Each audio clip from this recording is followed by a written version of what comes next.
दोस्तों नमस्कार। सरकार अगर भ्रष्ट नहीं है तो उसे क्यों हटाया जाए, और सरकार अगर भ्रष्ट है तो उसे सत्ता में क्यों रहने दिया जाए। सरकार अगर करप्ट नहीं है तो फिर इस देश के भीतर में मौजूदा राजनीतिक सत्ता को आप क्लीन चिट दे सकते हैं, और सरकार अगर करप्ट है तो वो करप्ट कैसे है इसके लिए कोई जांच होनी तो चाहिए, और उस जांच रिपोर्ट के जरिए कहीं ना कहीं पता लगना तो चाहिए कि दरअसल सरकार ने किस तरीके से कॉरपोरेट के साथ नेक्सस बनाया। यह बात सामने तो आनी चाहिए कि कॉरपोरेट इतनी ज्यादा पॉलिटिकल फंडिंग क्यों करता है। यह बात भी सामने आनी चाहिए इस देश के भीतर में एक एक करोड़ के कितने इलेक्ट्रॉल बॉन्ड किसने खरीदे, किस पॉलिटिकल पार्टी को दिए, उसका अपना धंधा क्या है, और उसका जो धंधा है उसको लाभ पहुंचाने के लिए सरकार क्या खेल कर रही है। दरअसल यह एक ऐसी परिस्थिति है जो सामने ना आ पाए इसके लिए जांच की ही क्यों जाए।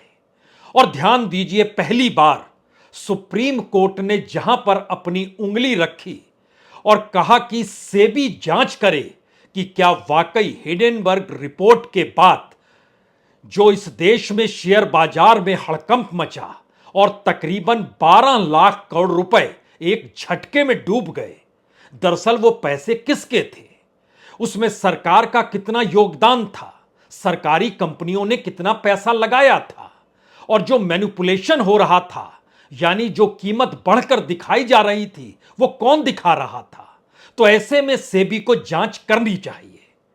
और सेबी ने कहा दरअसल हम जांच तो करेंगे, लेकिन कल यह बात निकल कर आई कि उसने सुप्रीम कोर्ट से कहा कि दरअसल 12 ट्रांजैक्शन संदेहास्पद तो लगते हैं, लेकिन एक सामान्य प्रक्रिया में अगर इसकी जांच हो जाए तो 15 महीने का वक्त लगेगा, लेकिन हम बहुत तेजी से काम करेंगे, हमें 6 महीने का वक्त आप दे डालिए। 6 महीने के वक्त का मतलब है जो मियाद 2 मई को पूरी हो रही है वह 2 नवंबर को पूरी हो। और जब 15 महीनों में इसकी जांच होनी चाहिए तो क्या जरूरी है कि 2 नवंबर से ऐन पहले सेबी दोबारा ना कहे कि 4 महीने हमें और दे डालिए। और 4 महीने का मतलब है इस देश में 2024 के चुनाव का नोटिफिकेशन आ चुका होगा, यानी यह देश लोकसभा चुनाव के हिस्से में जा चुका होगा। तो उस वक्त की जांच और इससे पहले जो विपक्ष जेपीसी की मांग कर रहा है, और एक झटके के भीतर हिडेनबर्ग रिपोर्ट ने समूची दुनिया के भीतर एक ही मैसेज दिया कि किस तरीके से एक खास कॉरपोरेट मित्र के लिए सरकार ने कितने लाल रंग की कालीनें इस देश में बिछा दी। उसका कच्चा चिट्ठा पार्लियामेंट में रखा गया, उसका कच्चा चिट्ठा दुनिया के अलग अलग जगहों पर विपक्ष के नेता बताते हुए दिखाई दिए। लगातार रिपोर्ट दुनिया के अलग अलग हिस्सों में छपी। दुनिया भर के जो विकसित देश हैं उनके बैंकों ने जो इन्वेस्टमेंट कर रहे थे हाथ पीछे खींच लिए। यह सारी स्थिति हुई तो क्या इस देश में जांच कराई ही नहीं जाए और परिस्थितियों को टाल दिया जाए और अरबों खरबों का खेल इसी तरीके से चले, या जिस इकोनॉमी की पीठ पर सवार सरकार आर्थिक नीतियों को बनाती है वो आर्थिक नीतियां दरअसल इस देश को ही कंगाल बना रही है, कॉरपोरेट मित्रों का नेटवर्थ बढ़ा रही है, और उस कॉरपोरेट के जरिए जो पॉलिटिकल फंडिंग अलग अलग माध्यमों से आ रही है, क्या वही सब कुछ है? खेल है क्या? और क्यों सेबी ने कहा कि हमें 6 महीने का वक्त और चाहिए? और जिस तरीके से मौजूदा वक्त में सुप्रीम कोर्ट या कहें चीफ जस्टिस चंद्रचूड़ एक के बाद एक फैसले दे रहे हैं, और फैसले देने से पहले जिस सुनवाई में जो मुद्दे उठ रहे हैं, क्या एक झटके में सरकार के भीतर ऊपर से नीचे यह हड़कंप मचा है? अगर वाकई सेबी की रिपोर्ट आ जाए और जिस 12 ट्रांजैक्शन का जिक्र किया गया है अगर उसका पूरा कच्चा चिट्ठा आ जाए तो सरकार की क्या नींव हिल जाएगी, और एक सवाल 2024 के चुनाव से पहले गूंजने लगेगा कि दरअसल सरकार तो करप्ट है। तो सरकार करप्ट है इसके लिए जेपीसी की मांग हुई। जेपीसी की मांग को कई मौकों पर कई मंचों पर सरकार ने खारिज कर दिया, चाहे इस देश के गृह मंत्री हो या इस देश के कॉमर्स मिनिस्टर हो या कोई भी मंत्री हो। उन्होंने कहा जब सुप्रीम कोर्ट ने एक कमेटी बना दी है तो फिर ऐसे में जांच करने की अलग से जरूरत क्या है? तो जेपीसी ठंडे बस्ते में। अब दूसरा सवाल, अगर जिस जांच कमेटी को सेबी के जरिए जिस जांच को सामने लाने की परिस्थिति सुप्रीम कोर्ट ने खड़ी की और उसके अलावे जो एक और कमेटी बनाई, उस कमेटी का काम दूसरा है। जो महत्वपूर्ण सेबी को जांच करनी है उसमें हिडेनबर्ग रिपोर्ट से पहले की परिस्थिति और हिडेनबर्ग रिपोर्ट के बाद की स्थिति, इसका आकलन और इसी की रिपोर्ट देनी है और उसी की जांच की मियाद 6 महीने बढ़ाने की मांग की गई है। तो आइए आज असल कच्चे चिट्ठे को खोला जाए, क्योंकि इस रिपोर्ट पर क्या भारत सरकार मौजूदा वक्त में जो है उसके करप्शन की मोहर लगेगी या नहीं लगेगी, इस पर आकर मामला टिक गया है। या फिर इस देश के भीतर में जब किसी करप्शन की कोई जांच हो ही नहीं, चाहे वो राफेल का जिक्र हो, चाहे पेगासस को लेकर सवाल हो, और सुप्रीम कोर्ट के भीतर अटॉर्नी जनरल ये कहते नजर आए कि सरकार कह रही है राष्ट्रीय सुरक्षा का मसला है, राष्ट्रीय हित का मुद्दा है, और मामला आए बाएं साएं खारिज होता चला जाए, तो अब हिडेनबर्ग रिपोर्ट को लेकर जिस जांच का जिक्र सुप्रीम कोर्ट के जरिए हुआ है, अब उसकी मियाद अगर 6 महीने बढ़ती है, जो बढ़नी ही होगी, क्योंकि जिस कमेटी को जांच सौंपी गई है वही कह रहा है मियाद बढ़ा दीजिए, तो नवंबर तक परिस्थिति एक बार फिर पार्लियामेंट इसके बाद जब जब सजेगी नहीं चलेगी और जेपीसी की मांग पूरी होगी नहीं। मंचों पर कोई यह आवाज उठा नहीं पाएगा कि दरअसल अडानी कांड का खेल क्या था, लेकिन इसके साथ कई चीजें जुड़ी हैं इस देश के भीतर की। इस देश के भीतर में जो सवाल सिर्फ इलेक्ट्रल बॉन्ड का नहीं है, उन तमाम पॉलिसीज का है जो कॉरपोरेट को कैसे लाभ पहुंचाती है और भारत के भीतर आम लोगों के लिए कितनी मुश्किल भरब सबब की स्थिति के साथ अर्थव्यवस्था को चलाती है। इस कच्चे चिट्ठे को खोलने से पहले जो 6 महीने बढ़ाने की मांग की गई है, उसमें एक सवाल कोई भी पूछ रहा है, जब अडानी ग्रुप के साथ जुड़ने पर इतना लाभ एसबीआई हो, एलआईसी हो, जीआईसी हो, पीएनबी हो, बैंक ऑफ बड़ौदा हो, सबको मिल रहा था, तो जो फंड मैनेजर प्राइवेट बैंक के थे, चाहे वो एचडीएफसी हो, चाहे एक्सिस बैंक हो, चाहे आईसीआईसी बैंक हो, इनके फंड मैनेजर ने क्यों नहीं सुझाव दिया कि दरअसल अडानी की कंपनियों में पैसा लगाइए? दूसरी बात, क्या एक ऐसी स्थिति आ गई जहां पर लगने लगा कि अगर जांच रिपोर्ट 2024 से पहले आ गई तो सरकार खतरे में पड़ जाएगी, क्योंकि एसबीआई बोर्ड वही है जो पहले था, उसको डिसमिस नहीं किया गया, तो क्या एक नई परिस्थिति पैदा हो जाएगी जिसमें एसबीआई बोर्ड को डिसमिस किया जाए, नया बोर्ड गठित किया जाए और सीबीआई के भीतर एक एसआईटी बनाई जाए, सुप्रीम कोर्ट उसकी अगुवाई करे? क्या इसके बाद ऐसी मांग उठने लगेगी? यह सारे सवाल हैं, क्योंकि सवालों के जहन में 3 बातें बहुत साफ है। पहली बात, अडानी ग्रुप पर धोखाधड़ी का आरोप जो हिडेनबर्ग की रिपोर्ट में निकला और शेयरों की कीमतों से छेड़छाड़ का आरोप था। इस आरोप के मद्देनजर जो जांच की जानी थी सेबी को, उसमें बहुत साफ था कि सेबी जांच करे कि नियम 1957 जो प्रतिभूति अनुबंध विनिमय नियम है, 1957 के नियम 19A का उल्लंघन हुआ है या नहीं हुआ है, यह पहली जांच होनी थी। दूसरी जांच, क्या वो संबंधित पार्टियों के साथ लेन देन की जानकारी में विफल रही देने में, ये दूसरी जांच होनी थी। क्या कानूनों का उल्लंघन कर शेयरों की कीमती में छेड़छाड़ की गई, ये तीसरी जांच होनी थी। और ध्यान दीजिए, तो सेबी ने पहली नजर में कहा कि दरअसल 12 ट्रांजैक्शन को गलत पाया गया, यानी नियमों का उल्लंघन करना हो सकता है। जांच इसी बात की करनी है। और फिर उन्होंने कहा कि दरअसल ये संभावित उल्लंघनों को वह जो देख रही है वह रिपोर्ट से पहले और बाद में हुए परिस्थिति का आकलन करेगी, तो 6 महीने का वक्त तो हमें चाहिए। अडानी ग्रुप से भी पूछा गया आपकी क्या राय, और उनके प्रवक्ता ने जो जानकारी दी उनके हिसाब से था कि दरअसल यह ध्यान रखना जरूरी है कि सुप्रीम कोर्ट में सेबी ने किसी भी कथित गलती का कोई निष्कर्ष नहीं दिया है, यकीनी तौर पर नहीं दिया है। सेबी ने सिर्फ हिडेनबर्ग रिपोर्ट में लगाए गए आरोपों का हवाला दिया जो अभी भी जांच के दायरे में है। दरअसल यही जांच तो निकल कर आनी थी, लेकिन एक झटके में अब उसकी मियाद आगे बढ़ाई जा रही है, जो हो सकता है उसके बाद बढ़ जाए और 2024 से पहले दामन पर दाग मौजूदा मोदी सत्ता सरकार के ऊपर नहीं लगना चाहिए, क्योंकि यह एक ऐसा मामला है जिसके दायरे में भारत के कई निवेशक, लाखों निवेशक जुड़े हुए हैं। अब यहां पर देखिए कि सेबी ने जो लिख कर दिया सुप्रीम कोर्ट में, उसमें कहा कि 12 संदिग्ध ट्रांजैक्शन का हवाला देते हुए सेबी ने कहा कि उसे इस तरह की जांच के लिए कम से कम 15 महीने का वक्त लगता है, लेकिन वह इसे 6 महीने के अंदर पूरा करने की कोशिश करेगी। पूरा कर लेगी, ये इस बात का जिक्र नहीं है। यानी 2 नवंबर तक का जो वक्त मांगा जा रहा है, उसमें यह नहीं है कि 2 नवंबर को हम आपको हर हाल में सौंप ही देंगे। यही जिक्र कर दिया गया 15 महीने, और 15 महीने का मतलब यह है कि अगर 2 मार्च जब कमेटी बनी थी उस दिन से, या सुप्रीम कोर्ट ने जो निर्देश दिया था उस दिन से 15 महीने निकालिएगा, तो जून 2024 लोकसभा चुनाव खत्म, रिजल्ट आ चुका है, नई सरकार बन चुकी है, मोदी सरकार दोबारा सत्ता में आ चुकी है। इंडिकेट यही है पहले राउंड का।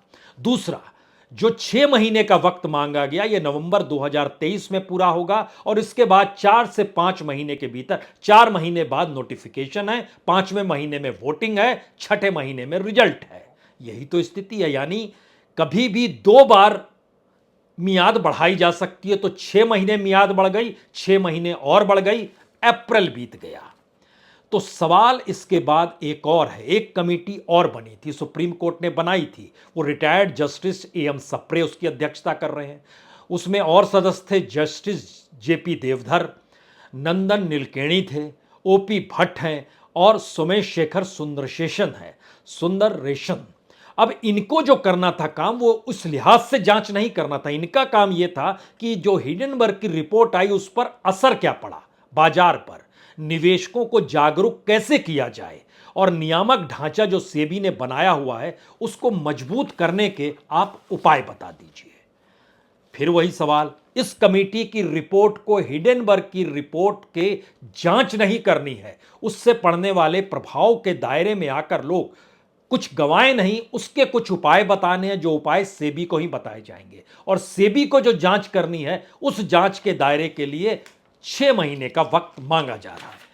यहीं से सबसे बड़ा सवाल शुरू होता है कि इस देश के भीतर में जो बार बार क्रोनी कैपिटलिज्म का जिक्र मनमोहन सिंह के काल में होता था, अब मौजूदा वक्त में कॉरपोरेट नेक्सस, वह भी ओपन नेक्सस के जरिए यह बातों का जिक्र हो रहा है। हमें लगता है यहां पर 2-3 चीजें और साफ होनी चाहिए, क्योंकि इस देश में पॉलिटिकल फंडिंग अगर आप 2012-13 की तुलना करें तो जानकर हैरत हो जाएगी। यानी जिस वक्त देश के मौजूदा प्रधानमंत्री नरेंद्र मोदी देश के प्रधानमंत्री के बीजेपी के उम्मीदवार नहीं थे, उस समय जो कॉरपोरेट फंडिंग होती थी उसकी तुलना में मौजूदा वक्त में कॉरपोरेट फंडिंग सिर्फ 974% बढ़ गई है। एडीआर की यह रिपोर्ट बतलाती है कि किस तरीके से कॉरपोरेट फंडिंग बढ़ी है। दूसरी स्थिति जो सीधे सीधे इलेक्ट्रल बॉन्ड से जुड़ी है, हम उस इकोनॉमिक पॉलिसी पर आए, इसका लाभ कैसे कॉरपोरेट को मिलता है और देश को कितना घाटा होता है, उससे पहले इस इलेक्ट्रल बॉन्ड के जरिए समझने की कोशिश कीजिए, क्योंकि 2024 अब दरवाजे पर खड़ा है।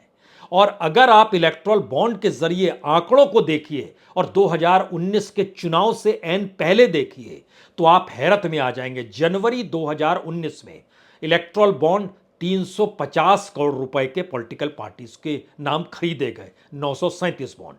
जनवरी 2019 का मार्च 2019 नोटिफिकेशन हो चुका था, उस समय 1365 करोड़ रुपए के इलेक्ट्रल बॉन्ड खरीदे गए।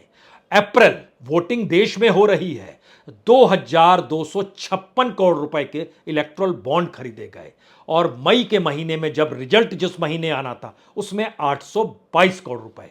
लेकिन जब आप सिर्फ मार्च और अप्रैल 2019 का एनालिसिस करेंगे तो 3621 करोड़ रुपए।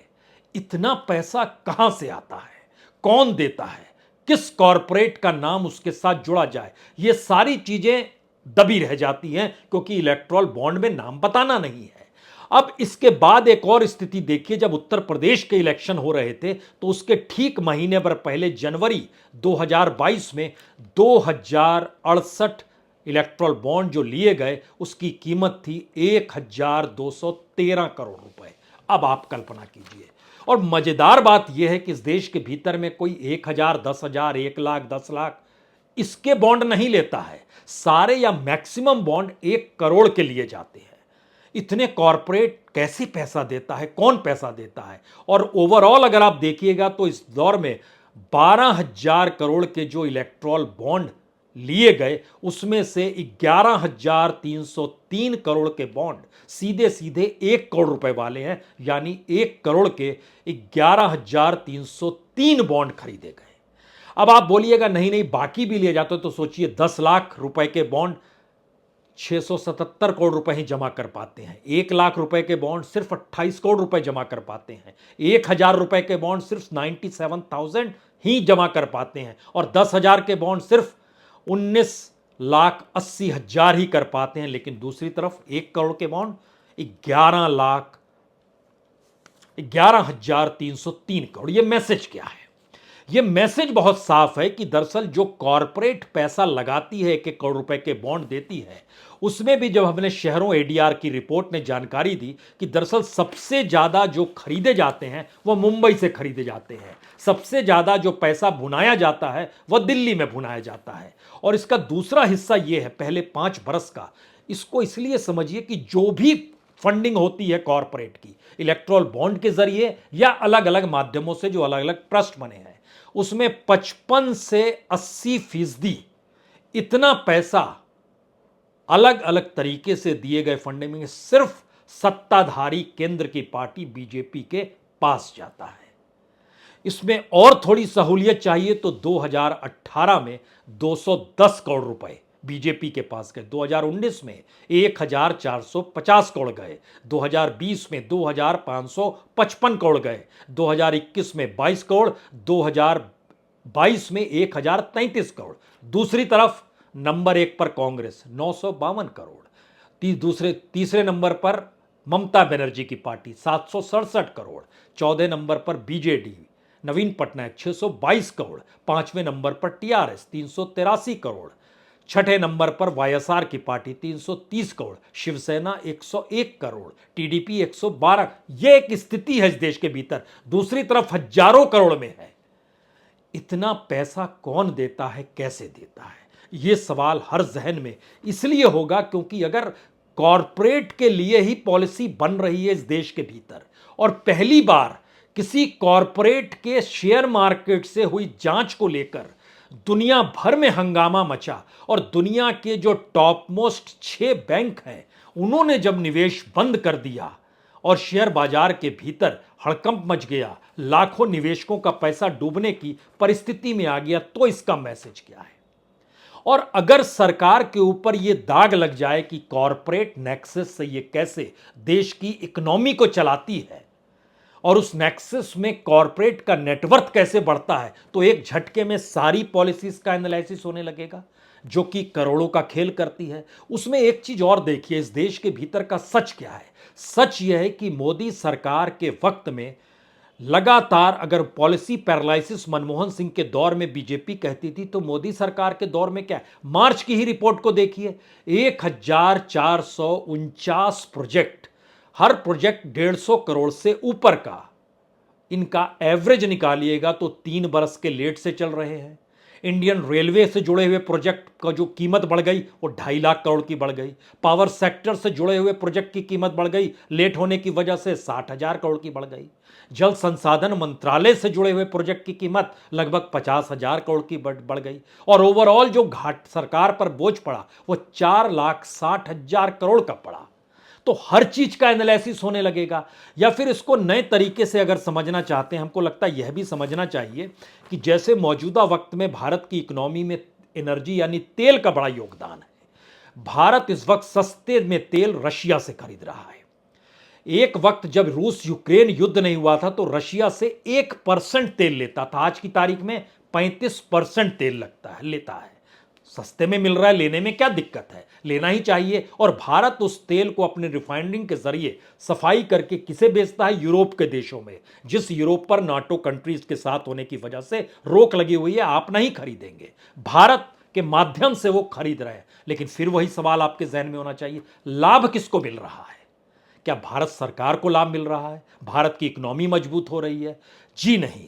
भारतीय रिफाइनिंग कंपनी रिलायंस और रूसी एनर्जी ग्रुप का जो रोजनेफ्ट है, उसकी हिस्सेदारी वाली कंपनी है नायरा।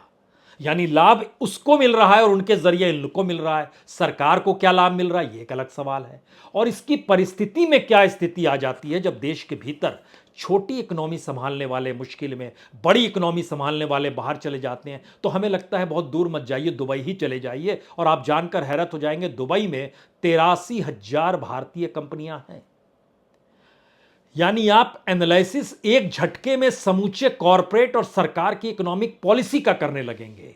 जो बगल में दुबई है वहां पर 83,000 भारतीय कंपनी, और सिर्फ पिछले बरस ही 11,000 नई रजिस्टर्ड कंपनियां आई हैं और वहां पर 35 लाख भारतीय इससे जुड़े हुए हैं।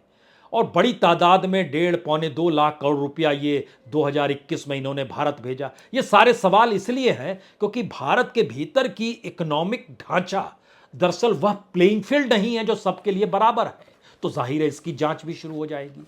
तो क्यों नहीं किसी भी जांच को रोक दिया जाए, और जांच अगर होगी ही नहीं तो आरोप आप लगाएंगे किस पे? और यही वो प्रक्रिया है जो अलग अलग खांचों में जब आप बांटना शुरू करेंगे तो हो सकता है आपके जहन में किसानों का संकट आए, मजदूरों का संकट आए, इस देश के मैन्युफैक्चरिंग सेक्टर का संकट आए, बेरोजगारी का संकट आए, जिनकी नौकरियां जा रही हैं उसका संकट आए, पुरानी नौकरियों के मद्देनजर नई नौकरी क्यों ज्यादा पैदा नहीं हो पा रही है इसका संकट आए। तो जांच पूरी उस इकोनॉमी का होगा, ढांचे का होगा। ये सरकार कॉरपोरेट के आश्रय कैसे खुद को बनाए हुए है और देश चला रही है, ये सारे सवाल उठेंगे। लेकिन ये सारे सवाल तब उठेंगे ना जब कोई जांच होगी, और जांच के लिए सुप्रीम कोर्ट की पहल, और उस पर सेबी ने कहा है नवंबर तक का वक्त दे दीजिए। 6 महीने उसके बाद और मांगे जा सकते हैं। यानी अप्रैल आ गया, 2024 गया, सरकार करप्ट नहीं है तो आप हटाइएगा क्यों? सोचिए जरूर। बहुत बहुत शुक्रिया, बहुत बहुत शुक्रिया।